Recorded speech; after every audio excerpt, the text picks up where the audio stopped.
brother? How's it going, Welcome man? to the Thank you for show. having me on. I appreciate it. Absolutely, man, bro. Like we talked about for a second, a huge fan of your career and what you've been doing. I have to ask you this: your style is somebody that you do go out there. You again, 13 wins. I mean, 13 finishes. I mean, you go out there, you try to get everybody. If you've been in there, you're in, you're out. But you have such a fan friendly style. What is it that has truly, created that? What is it about you? I mean, your training, and was it, your background, or is it you're just a savage and you're just I'm here out here just trying to finish people? Well, what is it Man, that's really gets you going?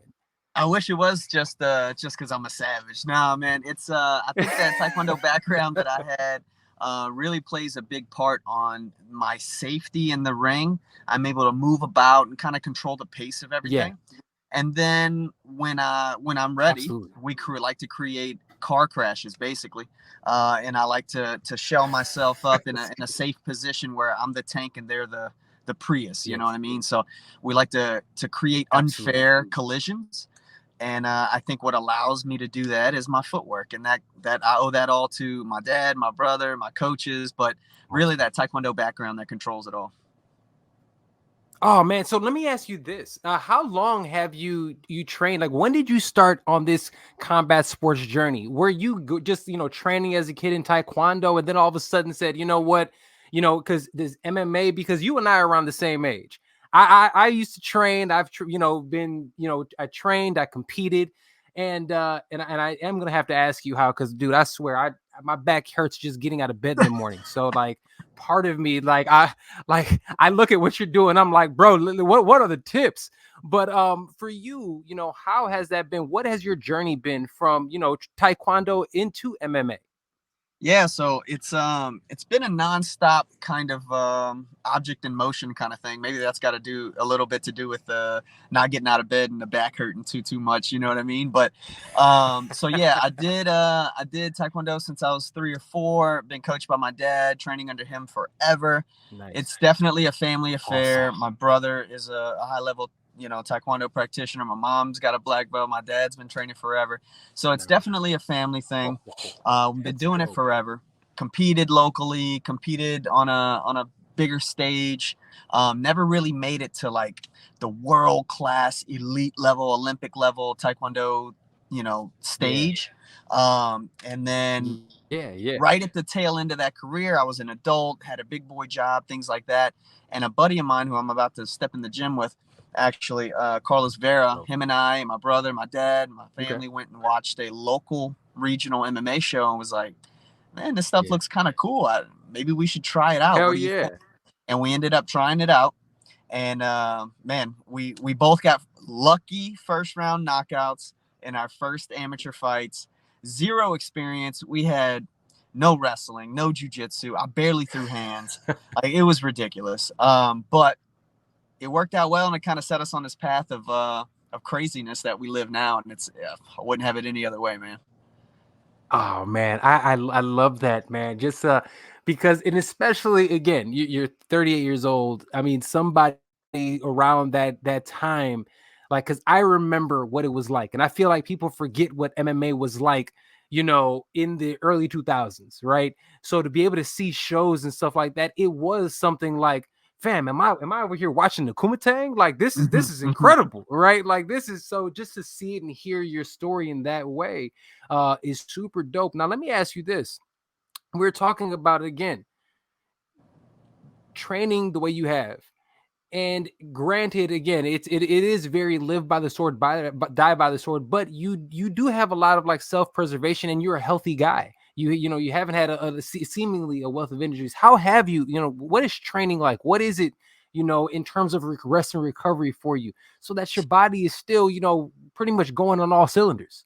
So I'm gonna tell you the truth. As my recovery side of things, I get bitched at a lot for it. If anything gives, it's definitely the recovery side of things, as far as like Okay. PT and doing enough stretching and things like Yeah. that. Yeah. But I'm a firm believer in the object in motion theory. We train smart. I think that Okay. is the biggest piece of it all. Yes, you need the recovery things. Yes, you need to be able to fix little issues that pop up here and there, but I think training the right way to begin with gets rid of, it kind of kills all that from the jump. So I Absolutely. think sparring in a smart manner, not taking a ton of damage here and wasting your chin in the gym Yeah. instead of saving it for big fights. You know what I mean? I think that's Right. important. Right. It's too I many love that. people lose their chin in the gym, and it's they're just killing themselves to the point where I Yeah. think trainings aren't planned out well enough. Their week of training's not planned out well enough. Their development Hmm. plan from week to week is not planned out well enough. And their Right. development plan, like year after year, like in the macro sense, is Hmm. not really planned out well. So I think if you go in and you just kind of, I'm not knocking big gyms at all because they're great For and they have sure. such a depth of talent that you can train with. Yeah. But when you follow somebody else's plan and they're not customizing that towards you specifically, then things Hmm. things start to fall apart a little bit, right? So we talk Yeah. about this a lot, like Right. these guys like John Jones and Conor McGregor, like they are in a small gym for them because everything's customized to them. They are the dude, right? So like Facts. I get to pick, Facts. man, lower back's hurting. Let's push wrestling off until Friday, and then Thursday night let's do our normal mitts or let's do our jujitsu instead of that. Yeah. So you can start to shift things around. You're not taking things out. You're just shifting them around so you can be most productive. Right. I love hearing that because you always hear about people saying that, oh, you need to get the big gym for sparring. You want to get the best in the different looks and things like that. So hearing something, it's almost refreshing to hear. It's almost like that old school boxing, right? Like, let me get a team and a squad that kind of works around me and I can actually develop and grow in that way. I really love that. Are you somebody also that you train year round? I mean, you're a lifelong martial artist, so is that something that you're constantly working on, constantly doing? Yeah, honestly, I tell people this all the time. I get to cheat. I love this. Like I truly enjoy. Like I I can't love wait to that. get off the phone with you so I can go upstairs and get this training in. You know what I mean? Like I'm not knocking Fact. that. I'm just, you know what I mean. So like No, that's no, none taken, brother. but that's important to me. I really enjoy being in there. I enjoy having my family stop by, popping in and out on certain things. Absolutely. But like, yeah, if you really look at training camp and let's say, okay, so I've had a year off since the last fight. My schedule has not changed. Yes. I've done my trips to where I normally do Love my that. trips to. I bring in guys when I Mhm. normally bring my guys in. My sparring days are the same. My conditioning days are the Yeah. same. Like my schedule does not change. Now, the closer we get Right. to fights, the more we ramp things up, ramp them down based on Yeah. body and based on conditioning and how we want to peak. But dude, other than that, my schedule's the same. I train twice a day for a few hours in the morning, a few hours at night. Train once on Saturday, and then Sunday's like an active recovery day. Go jog with the wife, do yoga, whatever, Yeah. something like that. That's dope, man. And it's one of those things that I mean, I look at that because combat sports really don't have an off season. It's just that's training like a professional athlete. You're going all year round. You're making sure your body's primed to do stuff, and you're never actually getting out of shape. That's so dope to hear somebody, That's especially at the highest level. Now, speaking, I'm sorry, please. No, I was gonna say that's a fear of mine. Yeah. Like getting out of shape and getting back in shape is a genuine fear of mine. I hate it. Oh man, look, take it for somebody who's just getting back into the gym. Mhm. It's not fun. Like I said, I've always stayed in shape, but gym shape is like you said, martial arts shape is totally different. And my back, like I said, I woke up this morning, my back is still killing me. Um, Let me ask you this: speaking of being at the top, at the highest level, you're somebody that has been, has what wore the belt at one of the biggest organizations in the world. I always argue with people. One championship in terms of talent at the top of the card is no different from any other big organization in the world, in my opinion. I think you play. I mean, look at what DJ is doing. We saw DJ take an L. Like there are some great people that are everywhere. You fought everywhere around the world. For you, being at the top level and also fighting around the world, how has that experience been for you? It's So awesome, man. Oh, I love my fans here in the States. I love my fans here in New Orleans. They are like ride or die, and I love it. It's a little bit of a different feel though when you go across the world and you're walking in the malls there, and they shut down shop for one yes. championship, man. It's amazing. The fans there, the energy that they bring in these Yeah. stadiums are it is literally electrifying. Like the product that one championship puts on is very, very good, very, very good. But the in addition to that, the fans Oh, I are love them. great, man. They love martial arts. I think they love Yes. the shit talking and the fighting a little less, which fits right into my game. And maybe that's why Right. they like me a Right. little more. Who knows? I don't know. But Yeah. I think they have values that match some of the things that Well, you that also we look knock at. everybody dead too. That has a little something to do with it. I will say that. I mean, It's got a hey, good come on. mix, I think, right? I feel like I have a good mix. I feel like Absolutely. I approach the sport the right way, but then I also like to put people Yeah, down, and that's exciting too. So that's cool. for sure. For sure. To do it, no, dude, it's great, man. Speaking of opponents to put down, you are now, you said, fight night, 15. You are not only fighting, a ridiculously talented Russian. You're fighting at Lumpini Stadium, one of the most epic stadiums in all of combat sports. Is in all of combat sports, man. Over there in Bangkok. Um, One, have you ever fought in Thailand? Two, what is it like training or fighting at one of the like epic stadiums in all of combat sports? Man, I've fought there twice in Bangkok, never in Lumpini. So this is a check mark off the list, off the bucket list, man. This is That's awesome. really, really cool for me. Win or lose, I'm gonna go out there and perform my ass off, and I'm gonna be really, really Yeah, excited to see these fans in this stadium. I had somebody compare it to Madison Square Garden, which I don't think does it quite yeah, justice in the combat world, because we don't share sports true. with this stadium. This is combat sports That's true. only, man. And it's sick to be able to perform in front of these guys under those lights as the main Love event. that. Man, it's killer. I love that, man.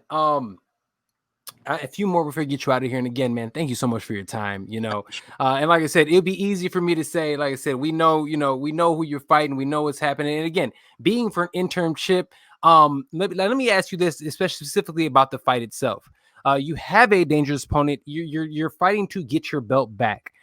Getting it back, what is the mental preparation for you like just to do that? Because again, it is you had a great stretch, you've been the champ. Now getting that belt back, how is that process mentally for you?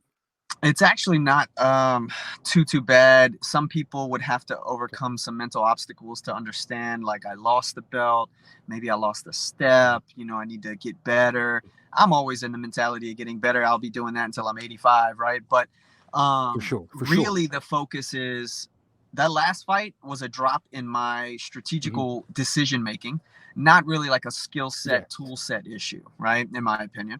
right, Obviously, I'm the right. guy who lost, so that's what I'm Yeah, going to say. But yeah. that's what I truly believe. And then I getting this mean, interim. see, as a fan watching, I can see, while you saying that makes sense to me. Like I can see that. So Yeah, like it wasn't a speed thing, it wasn't a skill thing, you know what I'm saying? So I can absolutely, if that's the case, it makes total sense. So yeah, yeah. I'm Some just fights. as a fan of you and a fan of the sport. Thank you. Some fights, you're like, man, I got to get better at my wrestling. I got to get better at my jujitsu. For sure, And then some for fights, you're sure. like, man, let me just run this shit back one more time, like right now. Like we Yeah, just finished. yeah, Let me yeah, run this shit back right now, and it's gonna look different. Win or lose, it's gonna look different, and that's what we're for gonna sure. achieve. But getting this interim title's important for a couple of reasons. On the business side of things, obviously, it guarantees the Mhm. fight against Tenkai, so I can get that belt back. Yes, Um, and then on the facts. money side, that's always a positive thing as well. But the main thing is, like, I get to get a piece of that championship back, and then Mhm. we get to finish unfinished business. This is my first decision ever, amateur or pro. Nice. I've had over 30 fights total, and I've never had a decision. Right. And it just feels like we're That's not done. crazy. It's we're not done. We got to finish. You know what I mean? That's insane. Yo, the fact that you, like I said, have not had like that was like your first career ever decision is Ever. insane. Like that's nuts, man. All right, before we get you out of here, man. Again, I know we gotta get you back to training. Let me ask you this: what were some of your martial arts influences? I mean, aside from your family, because obviously your father and your mother, everybody's trained. Aside from your family, what were some of your martial arts influences growing up? All right, so we're gonna take out the family. We're gonna go on like the big screen. I think a few things that were important to me. You're gonna laugh, but a few things that were important to me. Jackie Yeah. Chan, Jet Li, Van Damme, Okay. Power Rangers, Ninja Turtles. Yes. I think it's like Oh a man, favorite starting Ninja five. Turtle. Okay. That is such a solid starting five, man. I Yeah. cannot be mad at that starting five. You love Leo because he's the calm, level-headed leader, and you Yeah, love Raph because he's a dog. Like he's rough with it. he's I love badass. that. And then you love Master Absolutely. Splinter because he's dad. You know, that reminds me of dad. I love it. I love that. I love that. You're talking about uh like I said, Van Damme. Favorite Van Damme movie? It's impossible, man. You go kickboxer, you go blood sport, man. I mean, even like what like double impact. Like I don't know why that one stands out in my Oh head. I man. honestly it wasn't even that great of a movie, but man, they're all awesome. You know what I mean? Like Jackie Chan, Drunken Master, like oh yeah, that's my childhood right there. You, such a I feel like not enough people have watched that movie. What a great movie. Drunken Master Jackie Chan is one of my all-time favorite martial arts movies, man. Such a So dope good. movie. So good. So good. Love it, man. Yo, your starting five, my brother, is salute to your starting five because All right. we have a very similar starting five. I like it. I like That's it. I like awesome. Well, Tong Lee, brother, thank you so much for your time. Like I said, we won Fight Night 15, Lumpini Stadium. You were out there fighting Mr. Freemanov himself. Good luck to you in that one. Let me ask you this. You're going to get it, like I said, assuming we're going to get it done. No, that's how you feel. How do you get it done? I've been saying this all week, and I don't know how or why it came to me, but I think it's gonna be a third round knockout. I love it. I love it, man. Tong Lee, thank you so much for joining me. Much continued success. Before we let you go, where can the people find you? Y'all check me out. Everything's pretty much Tan Lee MMA, Instagram, what is it, Threads, whatever it is. I'm pretty much Tan Lee MMA everywhere. Y'all check me out. Perfect. Thank you so much. Hey, man, get back to your training. Much continued success. I hope we get to have you on the show at some point in the future, man. Yeah, give me a call anytime, man. Absolutely, brother. Have a good rest of your day, everybody. Tong Lee. Appreciate it. Thank you, sir. Thank you.